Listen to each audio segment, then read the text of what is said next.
90s were a simpler time. 90s kids didn't have social media, Netflix, or smartphones like the kids of today. We had to get resourceful and creative to entertain ourselves. Here are five things 90s kids did for fun that no one does anymore. Alright, number one, chatting with our friends on AIM.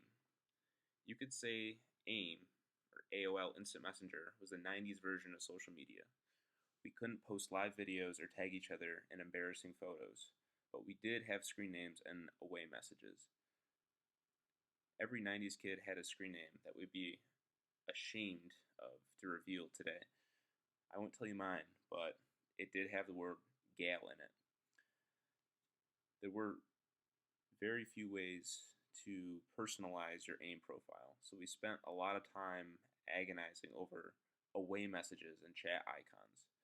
My best friends and I were so cool that we would write secret away messages in white font, then highlight each other's profiles in order to read them. My favorite AIM feature was the ability to set different sounds to play for different AIM contacts. The less favored friends in your buddy list got stuck with the default door creaking open sound. But, your crush would get something like a doorbell sound. And every time you'd hear the ding dong, your heart would race. And when you finally did talk to whoever it was, the conversation would be something along the lines of, "Sup? NM, you? Same here," and then they'd leave. I spent countless hours on AIM in my middle school days, and I doubt I'm the only 90s kid who gives AIM all the credit for my lightning fast typing skills. Number two, predicted the future. Another thing 90s kids did for fun was predicting the future. We had several creative yet foolproof methods for making these predictions. One was the cootie catcher, a craftily folded piece of paper that held all of life's secrets on its handwritten flaps. Usually, the different folds had numbers or colors written on them. Whoever was the current clairvoyant would instruct you to pick colors and numbers that would determine which hastily scrawled fortune was your true destiny. Ultimately, one of the flaps of the cootie catcher would be open, and the psychic would read your fortune aloud. MASH was another one of my favorites. MASH could basically predict your whole life, who you would marry, how many kids you would have, all this kind of stuff, what kind of house you would live in. All you needed was a piece of paper and a pen and a friend, but I didn't have any friends, so.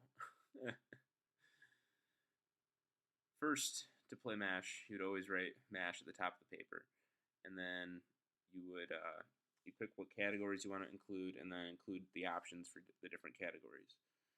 Sometimes you would end up with great options like a mansion. Other options would be living in a trailer park or homeless or something like that. And then you would draw tally marks on a piece of paper until you said stop. The number of tally marks in the paper would then be the magic number, and this number was used to cross off options on the page until there was only one option in every category. And then voila, your entire fortune was revealed. I'm still patiently awaiting my mansion. Number three, this is such a classic one. Renting movies from Blockbuster. We didn't have the luxury of renting movies from the couch while eating Cheetos in our underwear, but every 90s kid loved going to Blockbuster. Once we arrived at the video store with a blue and yellow color scheme, we would spend hours browsing for the perfect movie, or at least until our parents yelled at us to go either pick out a movie or go home without one. We couldn't simply scroll through conveniently sorted film titles. We had to actually physically walk to areas of the store marked new releases or action. At the checkout, there was displays of delicious candy and snacks to go along perfectly with your VHS viewing. And sometimes your mom would get charged $1 for you forgetting to rewind the VHS.